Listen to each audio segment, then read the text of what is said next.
we haven't studied the Takrur people. We don't know about one of the greatest universities in Islamic history is the Sankore University in Timbuktu. And most of the scholars were black Africans. But we don't know about that. And we certainly don't go out and tell the African American that you have something to be proud of. Don't be ashamed. You come from a great people. They're not a bunch of animists, and no. These people are going back to worshiping trees and stones. You can go join white religions now where they worship trees and stones. They call them Wiccas. People with PhDs. But we haven't thought about this. Nobody knows about Sheikh Uthman Dan Fodio's contribution establishing Khilafah, fighting the jihad. We don't know about Omar Tal and the jihad he led against Arab slave traders who were illegally, by Islamic law, illegally capturing black Africans, some of them Muslims, and selling them to Europeans. I mean, this is historical. This is not something made up. So don't be surprised when this African American community, the Afrocentrists right now are literally writing dozens of books saying the Arabs are just another form of oppressors for you. That's all. If you join Islam, you're just joining another form of oppression. Just like the white people oppressed you, now the Arabs are going to oppress you. They even make you take Arab names. This is what they're saying. And you can go get dozens of books. Literally, I can go take you to a bookstore right now and just get you dozens of books. Where are the books written by Muslims telling them about Islam? By Muslim scholars telling them about who they are and where they came from. Where? I mean, the Million Man March, 1 million black men. And these people think they just want to make fun of it. I mean, McLeod NewsHour, now we're done with McNeil, hopefully we'll get done with the other guy as well. But they have, when they're talking about, when Louis Farrakhan says there's a new black man in America, then the camera pans some black men in a tree listening to the speech. Don't think this is just kind of, they know what they're doing in the editing rooms. They know exactly what they're doing. So let's make fun of these people. So what's different? What's new? And then Muslims look at the black Africans in this country and literally say, well, look at them, you know, they don't do anything for themselves. إِنَّ اللَّهَ لَا يُغَيِّرُ مَا بِقَوْمٍ حَتَّى يُغَيِّرُ مَا بِأَنفُسِهِمْ.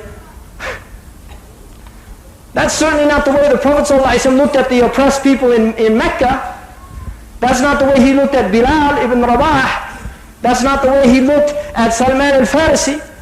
He went and gave them the message. He delivered the message to them and raised them up and elevated them, and gave them human dignity that Allah has promised them.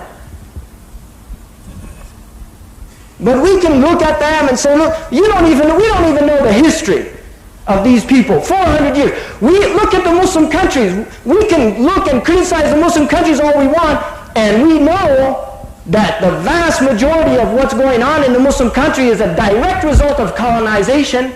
We haven't gotten over colonization. The Muslims haven't gotten over colonization. We all still want to become just like the white European. That's what the Muslim goal is now.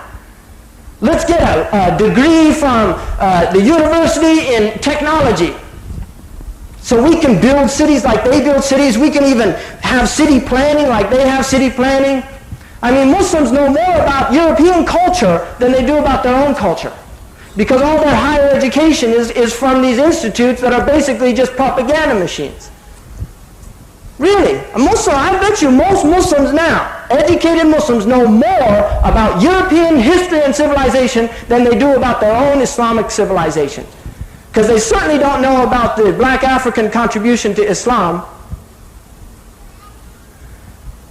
So this is the state we're in. What are we going to do? What are we going to do here in America? In this state alone, California, this is the second largest incarcerator in the world.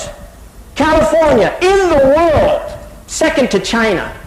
There are more blacks in California prisons than there are in all the countries of the world put together. What's going on? Well, the Quran tells us what's going on. إِنَّ فِرْعَوْنَ عَلَى فِي الْأَرْضِ. Fir'aun has exalted himself in the earth. وَجَعَلَ أَهْلَهَا شِيَعًا, and made its people sects. split them up, fighting each other in factions. يَسْتَضْعِفُ طَائِفَةً مِّنْهُمْ. But look at the Pharaonic methodology. He takes one group from all the groups that he have made into sects. He takes one group in particular. يُذَبِّحُ أَبْنَاءَهُمْ. And he slaughters their men. He slaughters their men. وَيَسْتَحْيِي نِسَاءَهُمْ. And leaves their women alive. إِنَّهُ كَانَ مِنَ الْمُفْسِدِينَ. He's from those who sow corruption in the earth. This is the Pharaonic technique. Get people, read the Federalist Papers. I mean, Muslims, we don't read. We don't even know the country we're in. We don't know its history. We don't know what these people believe in. Read the Federalist Papers, where they explain the whole American political system is based on creating factions that have to compromise in order to get anything done. I mean, this is their own paper. They spill all the beans. They'll let you know exactly what they do. They don't have any problems about that. You can go find all the information you want. Set people up into factions. Why, though, do they take one group and kill their men and leave their women alive? Because, according to the tafsir, they're afraid of their destruction at the hands of those people. They're afraid of their destruction at the hands of those people. Now, if you listen to rhetoric, America's society is going to hell. Why? Because of crime. It's going to destroy us. Well, where's the majority of crime coming from? The black men. Well, what do we do? They get a Harvard professor to tell us the reason that they're criminals is because they're retarded. They're mentally retarded. In an 850-page book called The Bell Curve, he proves with the great statistics of Western civilization, proves beyond a shadow of a doubt that the average black African in the United States has a borderline IQ of about 85. He's literally borderline mentally retarded. And mentally retarded people aren't capable of thinking clearly, so they behave like mentally retarded people. This is the scientific evidence. And then Newt Gingrich's contract on America, like some mafia, right? Well, the contract on America is basically on the disenfranchised. Let's cut off welfare. The number one growth industry in California is not in Silicon Valley. It's not in computer technology. It's in prisons.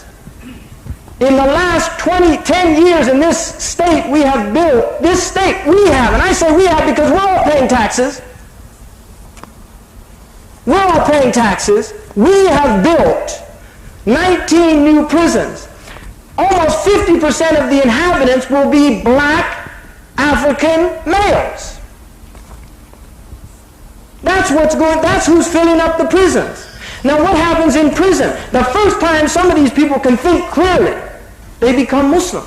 And if you read Newsweek now, they're getting scared because they're becoming Muslim at phenomenal rates. Now, why are they afraid of Islam? Because Islam is what you call a primary form of resistance. There are two types of resistance. These people recognize that. You read their books. We don't read their books. We don't understand. We don't know what they analyze, what they look at. No, because we're too busy studying engineering and studying medicine. We don't read their books. But their books are very revealing. They say there's two basic types of resistance: secondary resistance and primary resistance. Secondary resistance is when an oppressed group takes an ideology of the dominant oppressor and uses it against the oppressor himself, which is an ipso facto sign that they're inferior. You see, if you're borrowing the rhetoric of the oppressor to resist them, you're basically telling them, well, we can't even think for ourselves how to get out of this mess. We have to use you. That's a secondary form of resistance. A primary form of resistance is when they literally take something that the oppressor has no knowledge of, and it's a critique and a form of resistance outside of the oppressor's frame of reference.